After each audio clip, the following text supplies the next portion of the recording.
नमस्कार विद्यार्थी मित्रांनो, 10वी पास विद्यार्थ्यांसाठी अतिशय आनंदाची बातमी आहे. बघा, बृहन्मुंबई महानगरपालिका यामध्ये कामगार या पदासाठी नवीन सरळ सेवा जाहिरात प्रसिद्ध करण्यात आलेली आहे.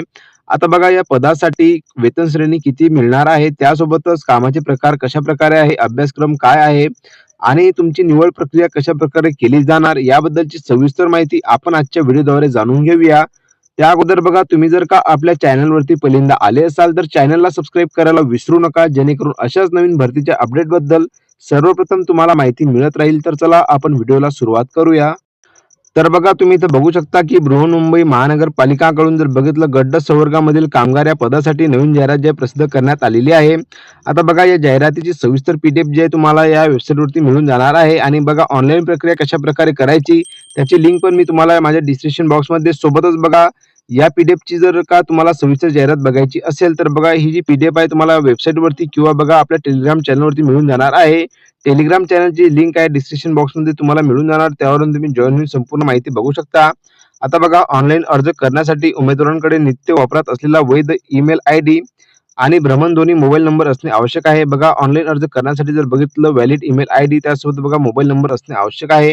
कारण की बघा, या भरती संदर्भातील संपूर्ण जे माहिती आहे तुम्हाला ईमेल आयडी द्वारे किंवा बघा मोबाईल नंबरवर जे मेसेज आहे त्याद्वारे तुम्हाला कळवण्यात येत असते. म्हणून तुम्हाला बघा, ऑनलाईन अर्ज करायच्या टाइमला ही महत्त्वाची गोष्ट लक्षात घेणे आवश्यक आहे. आता बघा, पदाचे नाव जर बघितलं, कामगार आहे. वेतन श्रेणी बघा तुम्हाला 18,000 ते 56,900. भरावयाच्या रिक्त पदांची संख्या एकूण जर बघितली 38 आणि गड्डाची ही पोस्ट असणार आहे. आता बघा, सरळ सेवा पद्धतीने भरावयाची पदे जे की बघा पदनाम कामगार आहे. एकूण रिक्त पदांची संख्या 38. आता बघा, कॅटेगरी वाईज तुम्ही इथं बघू शकता की रिक्त जागेचा तपशील तुम्हाला यामध्ये देण्यात आलेला आहे की कोणत्याही कॅटेगरीमध्ये किती जागा रिक्त आहेत. त्याच खाली जर बघितलं तर बघा, उपरोक्त रिक्त पदांचे प्रवर्गनिहाय सामाजिक व समांतर आरक्षणाचे विवरणपत्र खालीलप्रमाणे आहे. बघा, सामाजिक व समांतर आरक्षणाचे विवरणपत्र जे की तुम्ही इथं बघू शकता की सर्वसाधारण मध्ये किती रिक्त जागा आहेत, महिला 30% आरक्षण आहेत त्यासाठी किती जागा रिक्त आहेत, माजी सैनिकांसाठी किती जागा रिक्त आहेत, संपूर्ण जे रिक्त जागांची माहिती आहे तुम्हाला या तक्त्यामध्ये देण्यात आलेली आहे, तुम्ही इथं बघू शकता. त्याच खाली जर बघितलं तर बघा, यामध्ये काय सांगण्यात आलेलं आहे की कामगार पदाकरिता दिव्यांग उमेदवारांसाठी एकूण 2 पदे आरक्षित असून सदर पदाकरिता अर्ज करणाऱ्या उमेदवारांनी खालील नमूद दिव्यांग प्रकार, शारीरिक पात्रता व पदाची जबाबदारी आणि कर्तव्य विचारात घेऊन अर्ज करणे आवश्यक आहे. बघा, जे काही दिव्यांग उमेदवार आहेत त्यांसाठी जर बघितलं 2 पदे आरक्षित असून सदर जी पदाकरिता अर्ज करणाऱ्या उमेदवारांना जर बघितलं तर दिव्यांग प्रकार कोणता आहे, शारीरिक पात्रता व पदाची जबाबदारी याबद्दलची संपूर्ण जी माहिती आहे तुम्हाला यामध्ये देण्यात आलेली आहे. हे तुम्ही वाचून घेसाल आणि तेव्हाच तुम्ही अर्ज करसाल. आता बघा, यासाठी जर बघितलं तर तुम्हाला अभ्यासक्रम काय देण्यात आलेला आहे, संपूर्ण जी माहिती आहे, निवड प्रक्रिया कशा प्रकारे होणार आहे याची माहिती जर बघितलं तर यामध्ये खाली देण्यात आलेली आहे, ते आपण जाणून घेऊया.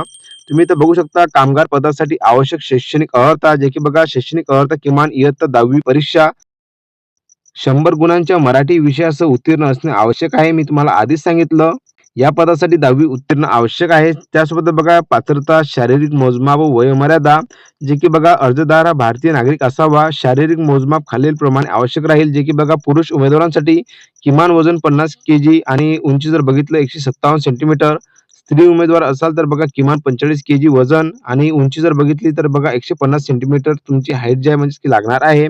आता बघा, वयोमर्यादा जाहिरात प्रसिद्ध झाल्याच्या दिनांकास उमेदवार खालील नमूद केलेल्या विहित वयोमर्यादेतील असावा, जे की बघा, खुल्या प्रवर्गासाठी जर बघितलं किमान 18 वर्ष ते कमाल 38 वर्ष आणि मागास प्रवर्गातील उमेदवारांसाठी जर बघितलं तर 18 वर्ष ते कमाल 43 वर्षापर्यंत जे आहे एज लिमिट बद्दल इथं माहिती देण्यात आलेली आहे.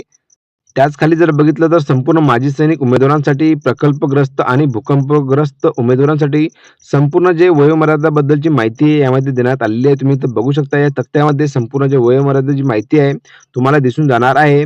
आता बघा, कामगार या पदासाठी जर बघितले तर बहुपर्यायी वस्तुनिष्ठ स्वरूपाची जे ऑनलाईन परीक्षा घेण्यात येणार आहे. आता बघा, परीक्षेचा अभ्यासक्रम तुम्हाला इथे दिसून जाणार आहे की बघा, परीक्षेचा विषय काय काय देण्यात आलेला आहे. तर बघा, मराठी भाषा व व्याकरण, इंग्रजी भाषा व व्याकरण, सामान्य ज्ञान आणि बौद्धिक चाचणी हे तुमचे 4 विषय असणार आहे. आता बघा, प्रत्येक विषयाकडून जर बघितलं 25 क्वेश्चन आणि बघा एका प्रश्नाला 2 गुण देण्यात आलेले आहे, तुम्ही इथं बघू शकता. तर बघा, एकूण प्रश्न जर बघितले 100 आहेत आणि एकूण गुण 200 आणि परीक्षेचे माध्यम बघा, मराठी, इंग्रजी, मराठी या माध्यमामध्ये तुम्हाला दिसून जाणार आहे. वेळ जर बघितली 100 मिनिटाचा टाइम जर तुम्हाला इथे देण्यात येणार आहे. आता बघा, यामध्ये जर आणखी काय सांगण्यात आलेलं आहे की तरतुदीनुसार गुणवत्ता यादीमध्ये अंतर्भाव करण्यासाठी उमेदवारांनी एकूण गुणांच्या किमान 45% गुण प्राप्त करणे आवश्यक राहील. म्हणजेच की बघा तुम्हाला जर बघितलं 200 पैकी 90 गुण तुम्हाला मिळवायचे आहे. जर का तुम्हाला तात्पुरती गुणवत्ता यादीमध्ये नाव आणायचे असेल तर. त्यानंतर जर बघितलं तर बघा यामध्ये काय सांगण्यात आलेलं आहे, की बौद्धिक चाचणी परीक्षेचे स्वरूप जे आहे पूर्व माध्यमिक शिष्यवृत्ती परीक्षेनुसार असेल आणि यासाठी जर बघितलं तर बघा तोंडी परीक्षा म्हणजे की मौखिक चाचणी घेण्यात येणार नाही आहे. इंग्रजी भाषा व व्याकरण विषयाची ऑनलाईन परीक्षा इंग्रजी भाषेतूनच घेण्यात येईल. तसेच बघा मराठी भाषा व व्याकरण, सामान्य ज्ञान, बौद्धिक चाचणी व विषयांची ऑनलाईन परीक्षा जी आहे मराठी भाषेतून घेण्यात येणार आहे. आता बघा कामगार पदाची अर्हता धारण करणाऱ्या पात्र उमेदवारांची बहुपर्यायी वस्तुनिष्ठ ऑनलाईन परीक्षेमध्ये प्राप्त केलेल्या एकूण गुणांच्या आधारे सामायिक गुणवत्ता यादीच्या आधारे तात्पुरती अंतिम निवड यादी तयार करण्यात येणार आहे. त्याचखाली जर बघितलं तर बघा उमेदवारांच्या वयानुसार प्राधान्यक्रम देण्यात येणार आहे. वयाने ज्येष्ठ उमेदवारांचा क्रम वरती असेल आणि त्याचखाली जर बघितलं तर बघा अशा प्रकारची जी माहिती आहे यामध्ये देण्यात आलेली आहे. आता बघा ऑनलाईन अर्ज करण्यासाठीच्या मार्गदर्शक सूचना जे की तुम्ही या पीडीएफ मधून वाचून घेसाल तेव्हाच तुम्ही अर्ज करसाल. कारण की बघा अर्ज करायच्या टाइमला तुमच्याकडून काही चुकी व्हायला नको. आता बघा ऑनलाईन पद्धतीने अर्ज सादर करण्यासाठी व ऑनलाईन पद्धतीने परीक्षा शुल्क भरण्यासाठी लिंक सुरू होण्याची दिनांक जे की बघा 28 जानेवारी 2024 या तारखेपासून ऑनलाईन अर्जाची जी सुरुवात आहे ती होणार आहे. आता बघा ऑनलाईन पद्धतीने अर्ज सादर करण्यासाठी व ऑनलाईन पद्धतीने परीक्षा शुल्क भरण्यासाठी अंतिम दिनांक जे की बघा 18 फेब्रुवारी 2026 पर्यंत असणार आहे. ऑनलाईन परीक्षा शुल्क किती लागणार आहे तर बघा खुल्या प्रवर्गासाठी 1000 रुपये आणि मागास वर्गातील जर बघितलं उमेदवारांकरिता 900 रुपये परीक्षा शुल्क जे आहे ते भरावे लागणार आहे. आता बघा संपूर्ण जे माहिती आहे या पीडीएफ मध्ये देण्यात आलेलं आहे. तुम्ही इथं बघू शकता.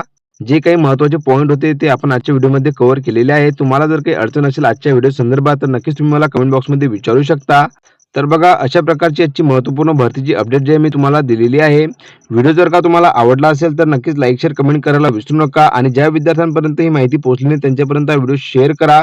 जेणेकरून बघा ते या पदासाठी अर्ज करू शकतील. बघा 10वी पास उमेदवारांसाठी अतिशय आनंदाची बातमी आहे. म्हणून तुम्ही बघा ज्या कोणा विद्यार्थ्यांचं 10वी झालेली असेल त्यांच्यापर्यंत हा व्हिडिओ नक्की शेअर करा. तर चला भेटू आपण पुन्हा एकदा नवीन व्हिडिओमध्ये नवीन भरतीची अपडेट घेऊन. धन्यवाद.